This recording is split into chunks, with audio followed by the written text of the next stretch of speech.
और ये देखो व्यू, चारों तरफ का व्यू एकदम। ये हिल स्टेशन है बट फ़िलहाल तो ये ट्रैफिक देख के ऐसा लग रहा है जैसे ये हिल स्टेशन ना ही एक पार्किंग लोड बन के रह गया है। ये बोटिंग वगैरह से ना बहुत डर लगता है मुझे कभी। तो फ़िलहाल मैं हूँ भीमताल से नैनीताल वाले हाईवे पर और सोचा नहीं था मैंने इतना ज़्यादा ट्रैफिक मुझे यहाँ पर मिलेगा देखने को। और अभी पिछले 5 किलोमीटर से मैं आ रहा हूँ और तो वहीं से ये ट्रैफिक चलता हुआ आ रहा है भीमताल वाले रास्ते।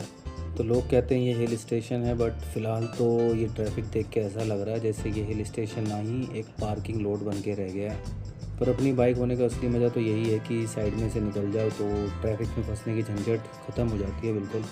तो अगर अच्छा है 4 व्हीलर से नहीं आए क्योंकि वरना तो बहुत ही पीछे, अभी तक तो हम बहुत पीछे होते और काफ़ी लंबी लाइन में लगना पड़ता। तो ये रोड बेसिकली यहाँ से एक कट जाता है कैंची धाम के लिए और एक ऊपर की तरफ जाता है नैनीताल के लिए। आगे जाके टर्न होता है, वहाँ से लेफ़्ट लेंगे तो नैनीताल और राइट लेंगे तो हम पहुँच जाएंगे कैंची धाम।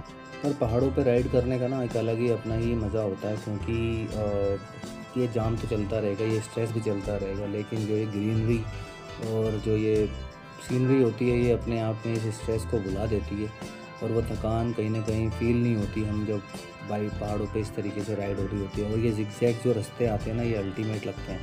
फ़िलहाल यहाँ पे जाम थोड़ा सा कम हुआ। अब ये से यहाँ से मैं राइट लूँगा तो यहाँ से कैंची धाम चला जाऊँगा और ये लेफ़्ट लेके मैं नैनीताल के लिए टर्न ले लूँगा यहाँ से। तो अब नैनीताल ज़्यादा दूर तो यहाँ से रह नहीं गया है बट देखते हैं आगे। तो इस तरफ भी ज़्यादा ही जाम लगा हुआ है, यहाँ भी गाड़ियों की लाइन लगी हुई है। भाई अगर कोई भी कैंची धाम आने का प्लान कर रहा है तो please avoid it at any cost. Go to Bhimtal, go to Mukteshwar, go to Jageshwar, go to any other beautiful places but don't come to कैंची धाम as of now। क्योंकि अगर आओगे तो अगर आना ही है कैंची धाम, अगर आपको फिर मन नहीं मान रहा है तो please don't come with your vehicle. अपना व्हीकल घर पे खड़ा करके सीधा टैक्सी करें नैनीताल तक, नैनीताल से अपना बाइक या स्कूटी उठाएं और तब कैंची धाम आए।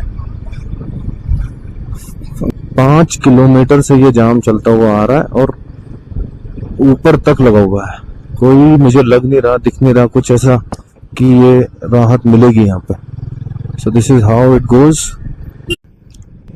अभी भी रश आया जा रहा है भाई ऊपर से, आई मीन नैनीताल से रश काफी ज्यादा आ रहा है और दिल्ली की गाड़ियां बहुत ज़्यादा हैं। मोदी जी की अपील का कोई असर दिख नहीं रहा है फिलहाल। ऐसे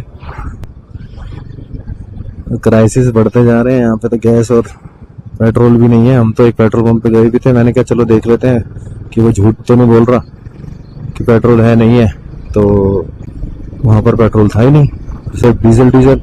अब जो भी ये पेट्रोल वाली गाड़ियाँ आ रही हैं अगर गलती से इनका पेट्रोल नीचे खत्म हो गया, गलती से क्या खत्म होकर जाता घूम लिए ये लोग और बंद गाड़ी में इन्होंने चला के रखा, तो डेफिनेटली इन लोगों को तो प्रॉब्लम आने वाली है और गाड़ियां रास्ते में बंद होंगी तो उस सी बात है, जाम बहुत लगेगा। तो फिलहाल नैनीताल मेरे बहुत नजदीक है, ये पूरा जाम, ओहो हो क्या हुआ, बिना मतलब आगे है जाम पूरा का पूरा ब्लॉक। बाइक होने का सबसे बड़ा फायदा। तो फिलहाल मैं हूँ नैनीताल में, तो मेरे जस्ट पीछे ये महात्मा गांधी जी का स्टैचू और ये महात्मा गांधी जी के 3 बंदर। मेरे इस तरफ है मॉल रोड और बिल्कुल सामने है नैनी लेक। तो जो होता है अच्छे के लिए होता है। तो हमने जो रूट अपनाया था वहाँ पे नैनीताल था नहीं, बट हमने नैनीताल का रूट अपनाया। तो आज मौसम बहुत अच्छा है, धूप इतनी तेज़ है नहीं और ये कुछ नैनी लेक के नज़ारे और ये नैनीताल पूरा। गर्मी है सच ये नहीं है, धूप में बैठ के ठीक है, मौसम ठंडी हवाएं चल रही हैं तो, बट रश बहुत ज़्यादा है। ऐसा फील हो रहा है जैसे सुकून और शांति ढूंढने के लिए ना मैंने गलत टाइम चूज़ कर लिया अपनी राइड के लिए। I should have gone to any other higher places in Himachal और उत्तराखंड, पर ठीक है यहाँ पे मैं कभी आया नहीं था तो अच्छा लग रहा है यहाँ पर आना भी। वैसे कभी कभी ऐसे भीड़ भाड़ के भी मज़े लेने चाहिए, बट अननेसेसरली ये जो भीड़ बढ़ी हुई है ना, जो लोगों ने इतना पागलपन मचा हुआ है और इनकी वजह से हो क्या रहा है ultimately gas crisis, petrol crisis और साथ में होटल के रूम रेंट इतने ज़्यादा हैं, खाने का प्राइसेस इतने ज़्यादा हो गया है, मतलब अलग ही आग लगी पड़ी है यार। भारत रत्न बाबा भीमराव अम्बेडकर। अभी मैं हूँ मॉल रोड पे और लेक के चारों तरफ का व्यू। कुछ यहाँ पे खाने के आउटलेट्स, कुछ बाइकर्स जहाँ पे आप बाइक वगैरह रेंट पे ले सकते हैं, बाइक रेंटल। ये चांदनी चौक वेजिटेरियन रेस्टोरेंट इस तरीके का है इस नैनी लेक का। और मॉल रोड पे था, ये देखो कितना प्यारा और छोटा सा ये पुराने टाइम का आर्किटेक्चर। ये भी अपने आप में पहाड़ों में आने का एक अलग ही अनुभव है जो देखने को मिलता है। ब्यूटीफुल से कलर में होटल एवरेस्ट। और ये कुछ लोग बोटिंग का मज़ा लेते हुए। यार मैं ये बोटिंग वगैरह से ना बहुत डर लगता है मुझे। कभी इनके पलटने का ना एक दिमाग में एक वो चलता है, लेकिन आज इस डर पे काबू करने के लिए टोकन ले रहा हूँ मैं। थोड़ी सी बोटिंग करूँगा और फिर वापस। यार लोग कहते हैं कि नैनीताल में भीड़ बहुत है और वाकई में है, लेकिन इस भीड़ में भी एक अलग ही तरह की एनर्जी और एक अलग ही तरह का वाइब यहाँ पे फील हो रहा है मुझे। एक तरफ तो लोगों का शोर, ये पानी में तैरती हुई मछलियाँ और इस नैनी लेक के आसपास की ये मॉल रोड के नज़ारे, ये हरे भरे पेड़, इनकी अलग ही वाइब और अलग ही शांति यहाँ पे जो फील हो रही थी चलते चलते, उसे बयां करना बहुत ही मुश्किल है शब्दों में। तो फिल्मों में नैनीताल के बारे में सुना था और आज नैनी लेक के साइड में खड़े होकर देख भी रहा हूँ, इन मछलियों को देख रहा हूँ, तो सोचता हूँ कि वाकई में आज ये सच भी हो रहा है कि मैं नैनीताल में खड़ा हूँ और इस नैनी लेक के पास खड़ा होकर ये फील। और ये देखो व्यू, जैसे जैसे ये हिल रही है ना, डर लग रहा है। और बिल्कुल बीच में, ये देखो बिल्कुल बीच में। और पर इन डरों पे ही काबू पाना चाहिए आदमी को। तो ये भी एक चैलेंज है मेरे लिए। ये बंजी जंपिंग, राफ्टिंग, ये सब चीज़ों से मुझे बहुत डर लगता है। तो आज ये पहली चीज़ मैं कर रहा हूँ, तो थोड़ा सा डर निकला है। पानी यहाँ बहुत गहरा है और ठंडा भी है। कहते हैं ना लाइफ में हर चीज़ एक बार ट्राई करनी चाहिए, तो आज ये भी ट्राई कर लिया। तो वो भी कहाँ पे आगे, नैनीताल।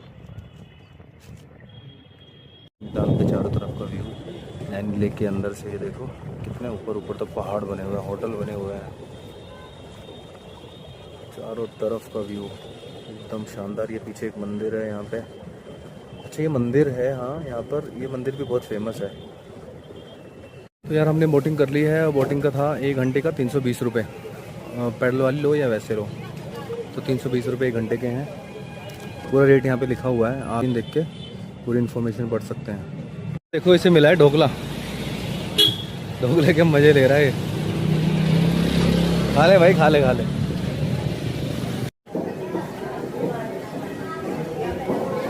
बहुत ही प्यारा सा मैसेज नगर पालिका नैनीताल के द्वारा। बाइक से आता है ना और उसको पार्किंग नहीं मिल रही है, तो यहाँ पे जो गांधी जी की मूर्ति लगी हुई है, स्टैचू है, उसके जस्ट साइड में हल्द्वानी वाली रोड पे मुश्किल से 100 मीटर अंदर पे ही पार्किंग है। तो इधर उधर भटकने से अच्छा यहाँ पे पार्किंग पे अपनी बाइक खड़ी करो और यहाँ पे सेरेनिटी का और सीनिक व्यू का मज़े लो। तो आज पहली बार लाइफ में इस पल का मैं मज़ा ले रहा हूँ। यहाँ से ये व्यू, वो नैना देवी का मंदिर और ये शांत ठहरा हुआ पानी, न जाने क्यों एक अलग ही शांति और एहसास दे रहा है फ़िलहाल। तो अब नैनीताल से चल पड़े हैं यार, और ट्रैफिक के हालात थोड़े से अभी ऐसे ही हैं। मैं हूँ हल्द्वानी वाली रोड पे फिलहाल, और ये उत्तराखंड की बस मेरे बिल्कुल सामने। ये देखो पूरा ट्रैफिक। हालात थोड़े से अभी 2 महीने ऐसे ही रहने वाले हैं यहाँ पे। खैर अपन तो आज जा रहे हैं घर। छुट्टियां नहीं पड़ती? कब? अगले महीने जून में। तो सर्दियों में तो लंबी छुट्टी पड़ती होंगी यहाँ। कितना टाइम हुआ? 2 महीने। और जून में कितना टाइम? 15-20 बस। गर्मियों में कम पड़ती है, जाड़ों में ज्यादा पड़ती है। लेन साइड गर्मी में ज्यादा। हाँ, वहाँ तो छुट्टियां पड़ गई ना। यहाँ कम पड़ती है गर्मी। तो यहाँ पे सर्दियों में टेम्परेचर कितना रहता है? हाँ, सर्दियों में कितना टेम्परेचर रहता है यहाँ पे? टेम्परेचर रहता है, बर्फ तो पड़ती है मतलब। हाँ, वो तो रेयरली होता होगा यार। नहीं नहीं ऐसा नहीं है। नहीं, अभी जैसे इतना ट्रैफिक मूव करता है, अब इसने भी तो सारा वो ग्लोबल वार्मिंग कर दिया है ना। बेकार हो गया ना, वरना पहले से तो कुछ बहुत हाँ, अच्छी बर्फ पड़ती थी। अब तो कह रहे 2-3 साल से तो तुम प्रॉपर शहर में रहते हो गाँव में? हम यहीं रहते हैं। प्रॉपर शहर में। अगर अच्छा, ऐसे बारिश के मौसम में आते हैं फिर तो बहुत मजा आता होगा यहाँ पे। तो वो जून जुलाई से ही स्टार्ट हो जाता होगा ना, जून के बाद से ही। हाँ ये पूरे एरिया में आग लगी हुई है जंगलों में, बहुत बुरे तरीके से बुझाने की कोशिश हो रही है, बट नहीं हो पा रही है। और यहाँ पे रुकना इस समय बहुत ज्यादा, क्योंकि आंखों में जलन हो रही है और धुआं ही धुआं है चारों तरफ। एक अजीब सी, मैं तभी कहूँ यहाँ पे नैनीताल में इतना ज्यादा AQI क्यों था, तो वह इस धुएं की वजह से था। और यहाँ पे भी भूस्खलन की समस्या रहती है शायद, जगह जगह पत्थर गिरे हुए हैं। ये देखो, ओहो, पूरा का पूरा पेड़ जला हुआ है। तो नैनीताल से बाहर आ चुके हैं और यहाँ से हल्द्वानी है 32 किलोमीटर। तो रोड सारी ऐसी होने वाली है। अब हल्द्वानी के बाद सीधा प्लेन एरिया चालू हो जाएगा, फिर वहाँ से मुरादाबाद और मुरादाबाद से अपने होम टाउन। तो ये पूरा शानदार व्यू। अच्छा, मैं पूरा नैनीताल घूमा नहीं क्योंकि भीड़ बहुत थी वहाँ पे, तो मैंने अवॉइड किया यार। अभी मैं फिर कभी आऊँगा और फिर पूरा नैनीताल घूम के जाऊँगा अच्छे से, जो भी है यहाँ पे चीज़ें। और नैना देवी का मंदिर जो कि बिल्कुल उसके पास था, है कि ऊपर ही इन्होंने, पुलिस वालों ने बैरिकेडिंग कर दी है। और नैनीताल से कुछ 10 किलोमीटर पहले ही तो वहीं पे गाड़ियाँ रोकनी चालू कर दी हैं। जिनके पास होटल का परमिट है, प्रॉपर पार्किंग है, वही लोग जा पा रहे हैं ऊपर। अदरवाइज गाड़ी इन्होंने बाहर ही रुकवानी चालू कर दी है। और फिर आप यहाँ से कोई भी पब्लिक ट्रांसपोर्ट यूज़ करके ऊपर जा सकते हो। तो हालात अभी और बद से बदतर होने वाले हैं, क्योंकि जैसे जैसे गर्मियाँ बढ़ेंगी लोग इस तरफ आएंगे। वैसे नैनीताल में इतना कुछ खास मौसम है भी नहीं, बट ठीक है, इतना मतलब दिल्ली एनसीआर कंपेयर में थोड़ा सा नरम है। आज से न्यूज़ देख रहा था, 9 तपा भी चालू हो गया है, तो 9 दिन अच्छे से तपेंगे। से हल्द्वानी अभी 25 किलोमीटर बचा हुआ है यार। अभी पेट्रोल पंप पे पेट्रोल डलवाना था, सोचा अभी डलवा लेते हैं। पेट्रोल पंप आया था रास्ते, तो चले गए अंदर, पर पेट्रोल नहीं है। बैठे हुए हैं आराम से वो लोग और सीधा हाथ हिला के कहते हैं पेट्रोल नहीं है। तो ये लोहे का पुल छोटा सा, फिलहाल मैं हूँ काठगोदाम में।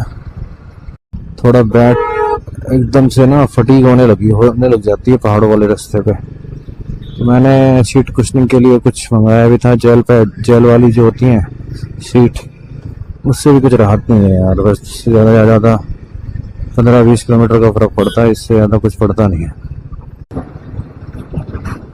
तो ये लोहे का पुल छोटा सा, फिलहाल मैं हूँ काठगोदाम में।